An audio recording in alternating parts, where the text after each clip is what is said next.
I come from an agency called Republic of Everyone, where we are dedicated to kind of using the world of creativity and communications to make the world a better place. So I'm going to show you essentially that what you do or what you're learning at university has the power to change the world, and it doesn't have to be something that's done on the side and for a bit of fun. It can actually be what you do if you so choose. So I'll take you through a few of the bits of work we've done and this sort of impact that quite a small thing can do. As you can imagine, a lot of the stuff we do doesn't have massive budgets. It's all done on a bit of a shoestring.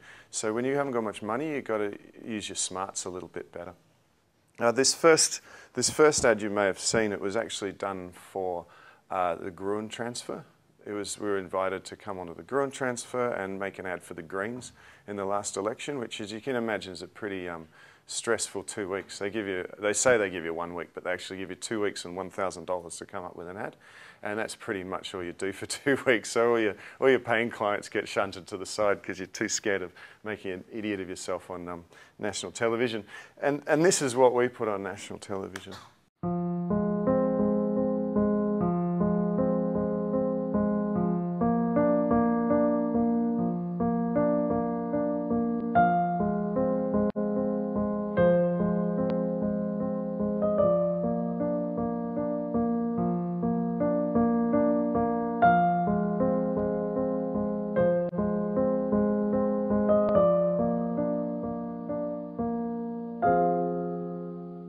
We won the little trophy too, which was quite nice, so I got a bit of perspex. But what became interesting is within a couple of minutes of that running, what you don't realise at the time is that the Greens have a massive following, kind of social media following, and also Gruen Nation, or Gruen Transfer, has a massive social media following. So this tweet went out by somebody or other, and within moments, of course, that was retweeted all over the shop.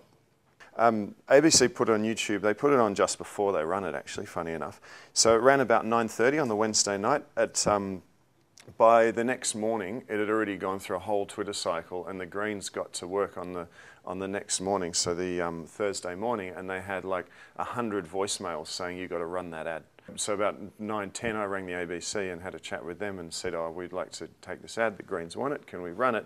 And by 10:30, I had Andrew Denton on the phone, who's the executive producer of the show, going, "You cannot have the ad." Yep. And we're going, "Why can't we have the ad? We made the ad." They go, "You signed saying it's our ad." And I said, "Signed what?" And he goes, "That piece of paper." I said, "You never gave me a piece of paper." And they said, "Well, we forgot to give you the piece of paper, but please don't use the ad anyway." So, so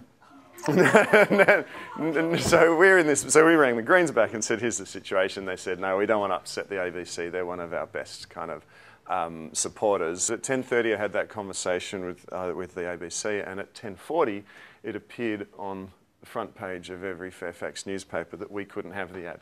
And I sat there going, "I have no idea. That was 10 minutes ago, that conversation," and the ABC already knew it. The Greens were kind enough to actually make it their ad, so even though it wasn't their ad, they had nothing to do with it. It became their ad very quickly. They put it up there and sort of used it as a fundraiser. So you get the idea of how something lobbed out there into the social media world can really change things. When you look at it, that's what happened in the election. The Greens got a 3.7% swing, which of course is entirely due to our ad, nothing else.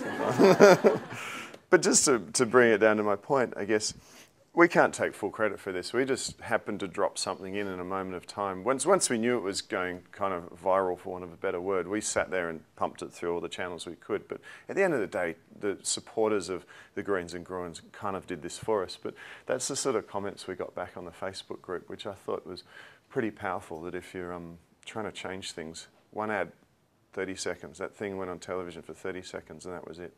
And it actually changed people's votes. So that's the first thing I wanted to show you about communications, changing the world. The second one is called the garage sale trail. Has anybody seen this? We came up with this idea of what if you had garage sales all over Australia on the same day.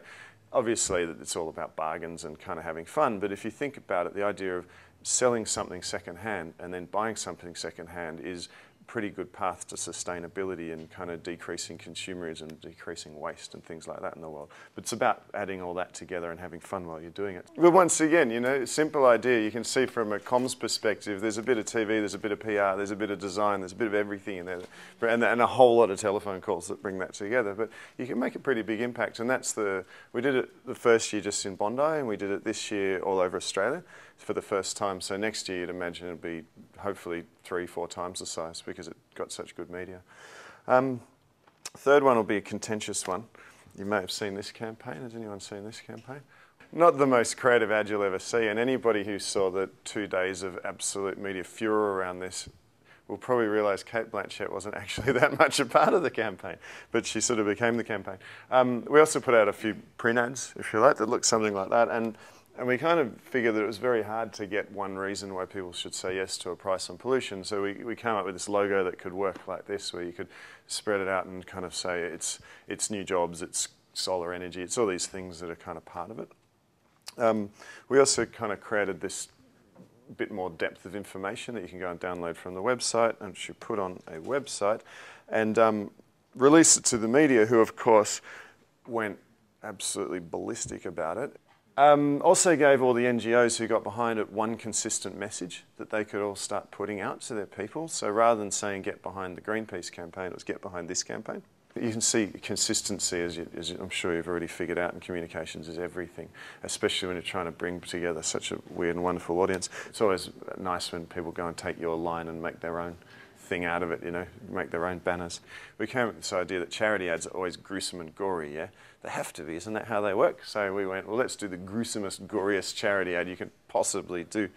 And so we went and got some fake guts, and we went and got this poster kind of made up, and we stuck the poster on the wall and had big jerry cans of fake blood, which we ran down the wall and across the footpath and down the street, and stuck the guts at the bottom of the poster. And we did about a dozen of these around Sydney, and then photographed them, and then filmed some of the people going past, and inevitably it was amazing, the reaction. People would be walking on their phone and they'd stop and see this blood and follow it and go, ooh. and then my favourite was a guy and a girl walking along, and the girl goes, "Ugh, gross," and the guy goes, "Oh, cool." Which pretty much sums it up, doesn't it? So that was our first thing, and we put that up, and it went all over. We stuck the photos up on just the advertising websites, and it went really well, and we went, hang on, there's something in this. This is back in 2007. If you can get something out there into the internet and push it around, it'll actually, you don't need media. Yeah, media's there. You just put a good idea out and it's all done. So we came around to the next campaign, and we said, we've done negative as far as we can, let's do positive.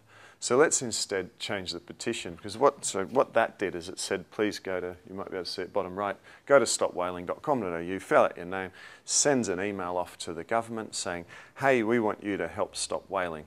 And off goes your email, and you go, awesome.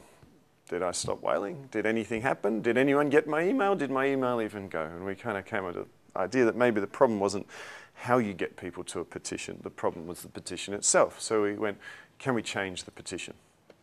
So, as I say, next year we came up with this, and we said, right, let's do a better petition. Let's do a petition where you don't send a letter this time, you send a photo. But your photo is all brought together by something. So we said, that's a whale tail. Let's get people to make a whale tail and send their photos off to government. We made ourselves a Flickr group, stuck it up and said, please add your photo to the Flickr group, and a Facebook group, so you could upload your photo to the Facebook group, or you could just email it to us, which is actually what most people did. And then we made a few posters out of our favourite of the photos, using everyday people, which we kind of blogged out into the blogosphere.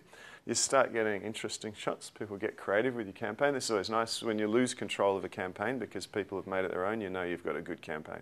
We actually aim to do this now. It's what we call kind of open source campaigning, and you saw it also in the Say Yes ad campaign as you go, it's all about say yes, and here's the logo, you guys go and do what you want with it now, you know? Because that way, when people feel they can add to a campaign, they're so much more likely to get engaged with it. So every campaign I say to people, we have to have a poster. And we never have any money to run the poster. The poster never actually goes up on a wall or in a newspaper or anything like that, but it gives you something to put in the virtual world as your kind of a video and a poster. Two things you sort of need to get people to talk about your campaign. But everyone blabs on about social media and what an awesome channel it is. Social media is nothing without content. You've got to have good content. You've got to keep updating it. The better your content, the better it is. And people talk about, let's make a viral ad, and we go, you can't make a viral ad. You can make something awesome and hope that everybody spreads the word for you, but you cannot make it go. It's actually the ultimate media, because what's good goes around, and what's garbage nobody bothers with. So it's quite nice from a creative point of view. It really hones down to the idea of being the king of everything, as opposed to old school media where how much money have you got to spend yelling in my ear was kind of king of everything. So I'm going to leave you with my 110% challenge.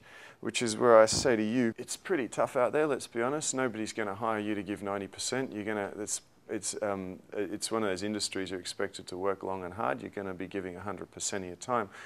The problem with it is that 100% of your time, you've also got someone else's logo, or you're doing it for someone else. You know, it's always really someone else's. You're kind of a hired gun to do someone else's work and make them look good, which is fine. It's sort of your job, and there's no real problem with that. But if you're going to do that, why not bother to just put in a little bit of extra time here or there, 10%, to doing something for yourself, you know, something that as a piece of creativity or a piece of communication is actually yours, that solves a problem that you want to see solved, that creates something you want to see. And if you're going to do that, I think you'll agree, you might as well do it in a way that kind of makes the world a better place.